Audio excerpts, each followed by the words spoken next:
Merci. Allez, on va dire bonjour à Frial qui nous suit là, à Socodé. Très belle journée à vous et à tous ceux qui nous suivent à Socodé. Et merci de réagir, de continuer de réagir par WhatsApp, par SMS, par Facebook. Et là, Ribonnet, bonjour. Bonjour. Cette information vous plaira, c'est sûr. Oui. Alors, il y a une entreprise qui dit qu'elle recrute des titulaires du DUG 2 ou alors des gens qui ont 120 crédits et plus en sciences, maths, physique, chimie, SVT et puis français. Elle les forme à l'enseignement pratique des sciences. Et les collèges et lycées peuvent passer là, les chercher pour pouvoir avoir des enseignants qui savent comment passer. C'est une réaction suite à l'intervention de M. Marcel Toyi sur l'enseignement des matières scientifiques. C'est une belle initiative quand même. Hein. Une chose est de savoir, mais l'autre est de savoir transmettre. C'est pas évident, c'est complètement différent. C'est des choses différentes. Et ils disent qu'ils se situent où? On ne va pas vous faire la pub. Hein. Ne pensez pas que vous allez passer par mon émission pour vous faire la pub gratuitement. Je suis très vigilante, moi. Ils se situent en face de l'église évangélique d'Avedji. Ça s'appelle Sciences et Applications. En face de l'église évangélique d'Avedji. C'est ça. Je vous ai quand même fait la pub, ou bien. Voilà, la facture suivra. La facture viendra en face de l'église évangélique d'Avedji aussi.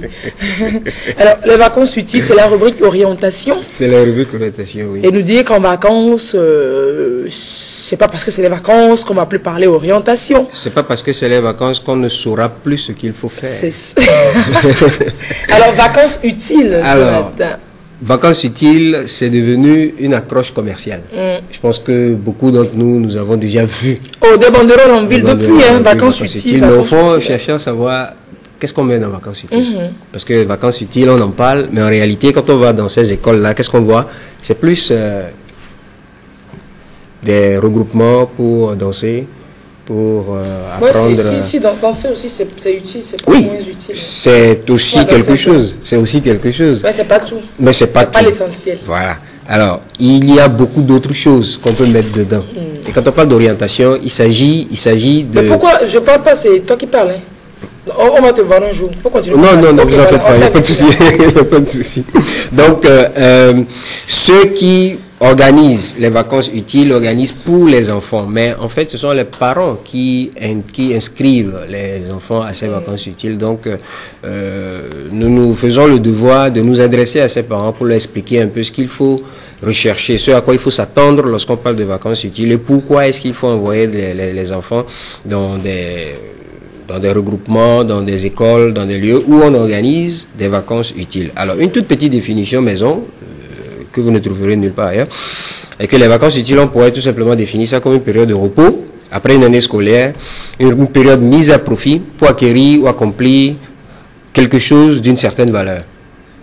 Acquérir ou accomplir quelque chose d'une certaine valeur. Ce qui veut dire que pendant ces vacances-là, on est censé se reposer, mais se reposer ne veut pas dire ne rien faire. On l'a si bien expliqué il y a quelques jours avec notre psychologue de l'éducation. Voilà. Mais donc, il faut savoir que faire. Que faire. Qui serait bénéfique. C'est là la grande question. Donc, mettre ces vacances-là à profit pour acquérir quelque chose d'utile ou pour accomplir quelque chose de valeur.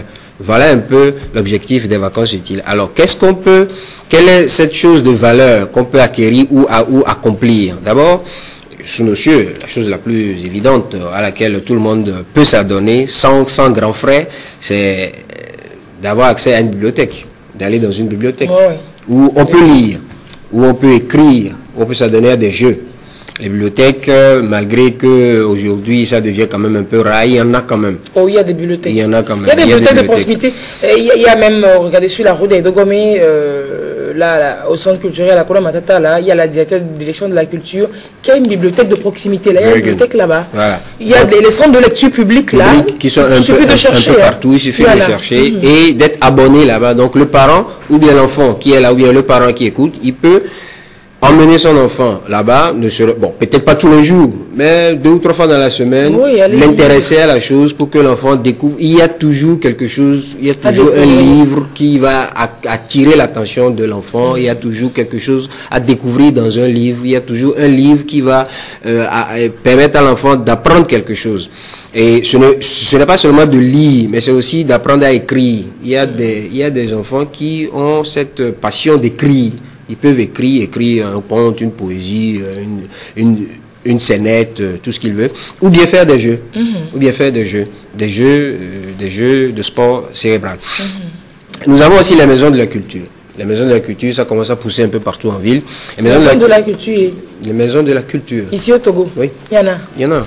Ah, okay. Comme toi, je ne fais pas de pub. Mais les maisons de culture, il y en a un peu partout en ville. C'est différent des centres culturels. C'est différent, mais on peut aussi mettre, dans ce cadre, on peut aussi mettre les centres culturels avec. Où l'objectif ici, c'est d'apprendre à vivre ensemble. C'est que l'enfant apprenne à vivre ensemble avec d'autres, apprenne à découvrir les autres, l'enfant découvre ici qu'il y a d'autres personnes aussi qui existent, qui pensent différemment, qui réagissent différemment, qui ont d'autres comportements, et ça lui permet de s'enrichir lui-même. En même temps, il pratique le partage et la tolérance. Parce qu'il est clair que l'enfant qui n'est pas habitué à se frotter avec... En classe, il vient, il suit son cours, il s'amuse avec les camarades en classe, mais bon, il a l'habitude de cela. Mais là, il découvre d'autres personnes qui ne sont pas... Ils font face à d'autres défis, ils sont dans d'autres contextes. Ça le prépare à la vie future, à travailler en équipe. Et là-dedans, il découvre ses talents et ses aptitudes. Ce qui est très important dans le choix de sa carrière future. Il découvre ses talents et ses aptitudes en se frottant aux autres, en découvrant ce que les autres font. Il se dit, tiens, si celui-là a fait ça, moi aussi je peux le faire. Ou bien si celui-là a fait ça, moi surtout je ne veux pas faire ça. Donc là, il connaît ses limites, il arrive à faire des choix en comparant et en prenant ses propres décisions. Autre chose aussi qui peut meubler les vacances utiles, c'est l'apprentissage des activités créatives. Alors, quand on parle d'activité créative, je sais que notre ami Déo est très... En tout cas, lui-même, il est activité créative. Voilà. Donc, là, la liste est sans fin. Il y a la peinture, le bricolage, le dessin, la musique, la danse, le chant, tout, et tout le reste que tout le monde connaît. Mais ici, il s'agit d'informer les parents pour que les parents puissent aider l'enfant à découvrir ce qui lui plaît. Donc, pendant les vacances utiles, l'enfant qui veut faire de la poterie, amenez-le chez quelqu'un qui sait faire de la poterie. Ça ne veut pas dire qu'il va devenir potier. C'est juste une manière d'exprimer un peu ce qu'il a, sa passion. Des fois, l'enfant n'exprime rien, mais voilà, quand on voit des activités, laissez l'enfant aller à la rencontre de ces activités. De ces activités créatives-là. Et il exerce un peu ce qu'il a comme... comme créativité en lui, et il les fait ressortir, voilà, et ça le fait grandir. Et ça le fait grandir. Aujourd'hui, il n'y a rien qui se fait sans informatique. Donc, pendant les vacances, une utilité des vacances, pour que ce soit une vacances utile, ce serait aussi une initiation à l'informatique. Une initiation à l'informatique. À part cela, il y a aussi l'exposition aux différentes professions. Alors, je connais le travail de mon papa. Mon papa fait quoi? Mon papa est électricien. Et qu'est-ce qu'il fait concrètement? Aucune idée. Il se fait électrocuter. Voilà. Donc, en fait, l'idée ici, c'est d'amener les enfants à connaître le fond des professions, des métiers que ceux qui sont autour d'eux, dans l'entourage immédiat, exercent. C'est les papas, c'est la maman, c'est l'oncle, c'est le voisin. Voilà. Le grand frère, voilà. Donc, il faut que l'enfant puisse être exposé à ça, et c'est par là qu'il pourra découvrir ce qui pourrait éventuellement l'intéresser plus tard. Alors, tout ce dont nous avons parlé là, comment est-ce qu'il faut le faire? Ben, comme on le dit, d'abord, ces enfants-là, offrez-leur du plaisir. Qu'est-ce qui fait plaisir à cet enfant? C'est aux parents de le savoir. Et c'est aux parents de lui offrir. Quand on parle de plaisir, on ne parle pas de laisser l'enfant, je sais pas moi, au bord de la piscine du matin jusqu'au soir. Il faut discuter avec l'enfant, savoir quels sont ses penchants et essayer de lui offrir quelque chose qui soit quand même proche de ce penchant-là. Si l'enfant dit qu'il veut aller sur la Lune, on n'a pas les moyens pour ça, quand même. Maintenant, on demandera de travailler fort. De travailler dur pour un jour aboutir à ça.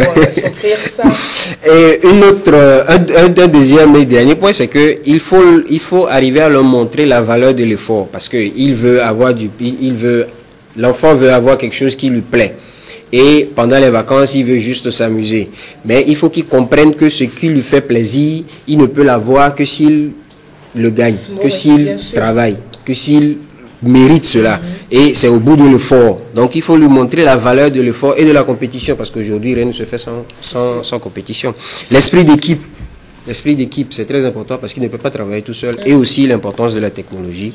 Aujourd'hui, où nous vivons dans un monde purement technologique.